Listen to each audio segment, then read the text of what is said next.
what do you tell yourself in those difficult moments? Because I know you're very into health and fitness, and I know you're disciplined, but what goes on in Mat Steinwade's head in those moments?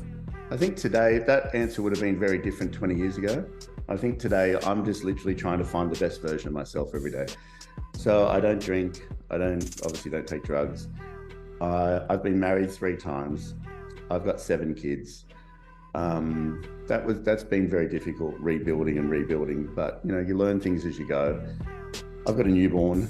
And every day, like, time is a tricky thing because it's you're needed in lots of different places, but I'm really quick to say no these days. Like, if it's I don't need to be all things to all people, mainly to protect my own energy. And your energy management in life is the thing that will either help you. I was on the treadmill here this morning, and I was thinking about depression, and one of my clients gets depressed very easy. And I was thinking about that, and I just don't think he has good enough emotional control over what he focuses on, and ends up going down that path. I'm not a doctor. I'm not pretending to be. I have an acute awareness of energy management. And that's a mixture of studying Esther Hicks for a long time, Bashar, myself, like just working on it. Because I had some real bad problems before, a long time ago, like really real bad issues.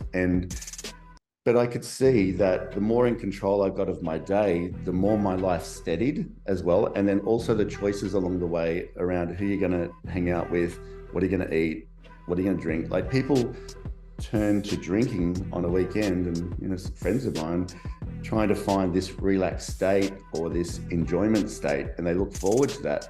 But really the outcome of that is total frequency crash, like after it.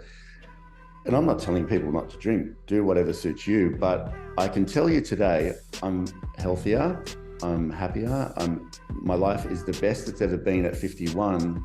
And I look back and I'm like, that was just a blur and a fog before, because I really didn't understand that structure is freedom.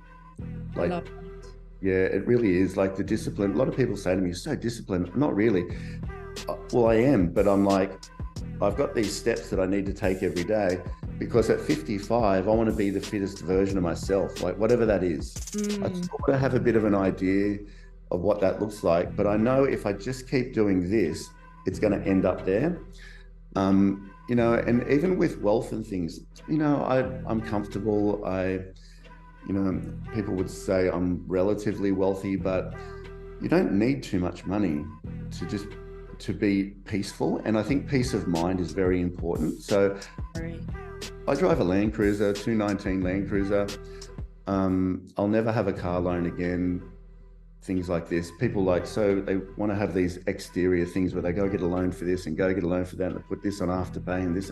But you wake up every day and already you're behind the energy stream, because you go, shivers, I've got to pay for that and I've got to pay for that.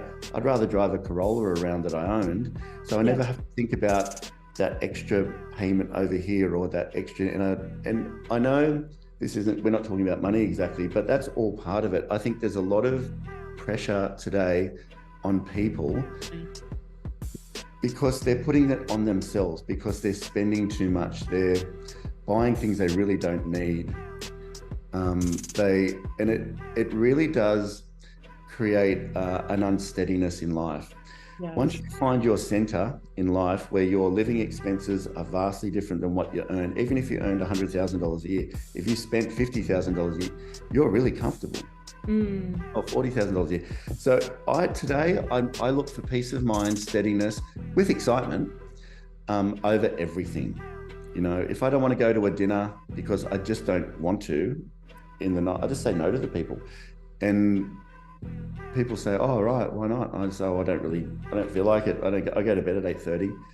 I'm not great company, so maybe we could do like a coffee sometime, or a bit of caffeine, but a water or a juice." Everyone says to me, "You want to get a juice?" Because they know I don't drink caffeine. Like, even caffeine, I know it sounds extreme, but even caffeine, and I used to have energy drinks and things like this, it mucks up your frequency. And you talked before about the war over here, that this is going on. The world is changing, and I believe it's a frequency split. Listen to Dolores Cannon, one earth is splitting into another, and you can see it. My whole goal now is to operate in the highest frequency possible, because I believe that's my protection in the future. Yes.